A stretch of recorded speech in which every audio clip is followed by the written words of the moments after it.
Hello mga ka-friendship! So, for today's video ay magluluto po tayo ng talbos ng kamote. Yan po ang ating lulutuin ngayong lunch. So, narito po ang ating mga sangkap sa ating lulutuing adobong talbos ng kamote. Talbos o dahon ng kamote. Pangalawa, toyo or soy sauce,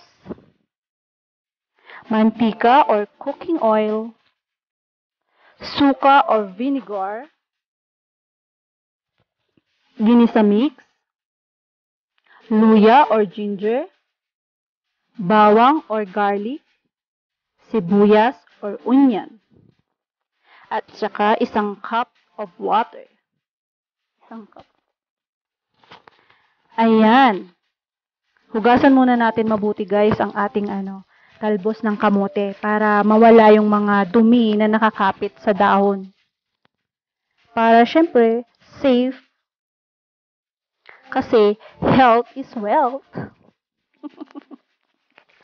Kailangan natin siyang hugasan ng mabuti guys. Yan. Hugas-hugas.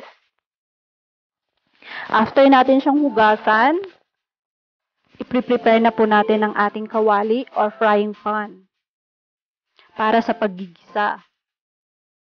Ayan, medyo mainit na ang ating frying pan, kaya maglagay na po tayo ng ating cooking oil.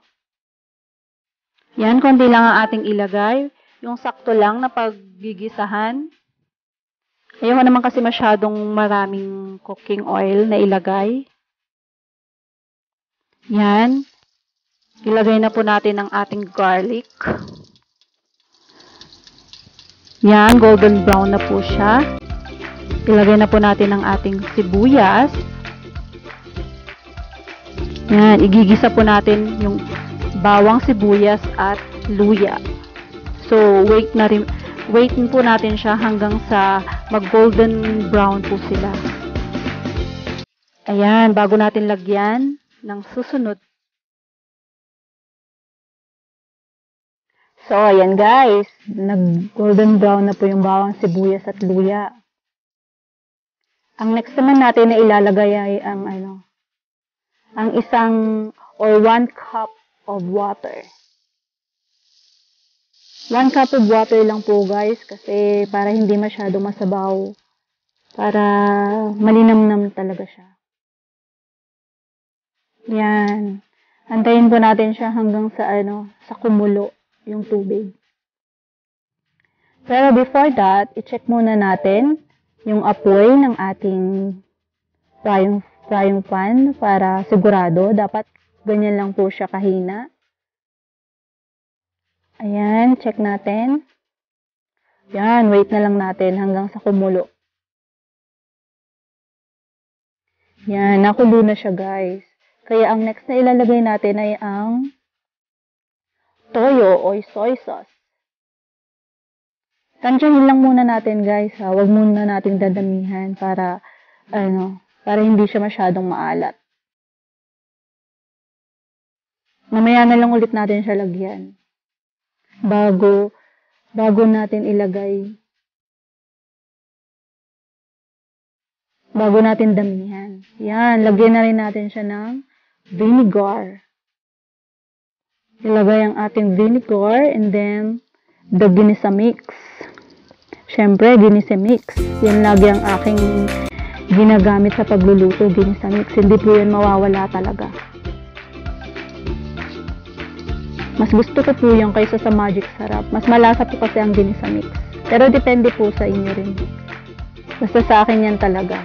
Yan, haluin po natin ng mabuti para matunaw yung ginisa mix na nilagay natin. At mag-mix yung suka, toyo. Yan. Tinitikman ko po siya dyan, guys. Yan, kulang pa. Nakulangan pa ako dun sa alat ng toyo. Kaya lalagyan pa natin siya. Para medyo mag-dark-dark na siya. Yan. Yan. Pagkalagay po ng toyo, ay hahaluin na lang ulit natin. Tsaka, wait na po natin yung hanggang sa kumulo siya.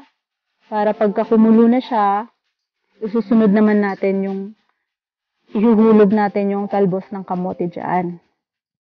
Wait natin. Yan, medyo patagalin lang muna natin para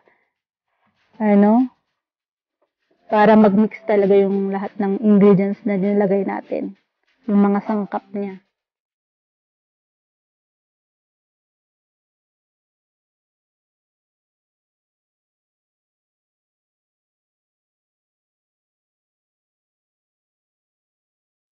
Actually guys, yung ginagawa ko yan ang lapit-lapit, napapaso na po yung kamay ko, pero tiis-tiis lang talaga para sa vlog. Ayan, nilagay ko na po ang talbos ng kamote kasi nakulo na po siya. Yan. Paborito ko po ang talbos ng kamote. Kahit na anong luto.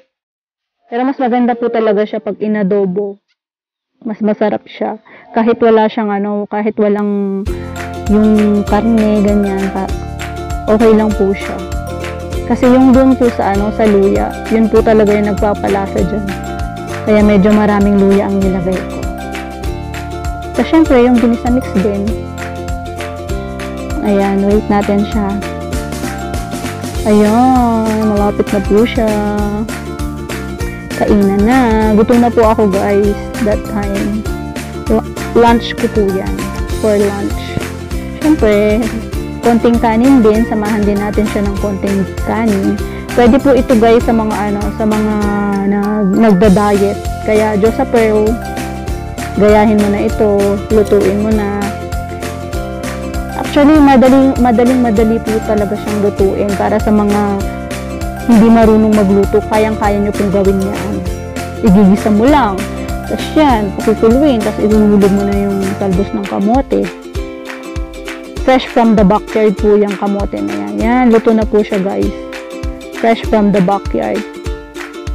Yan. Thank you guys sa panonood, sa suporta po. Maraming salamat. Bye-bye!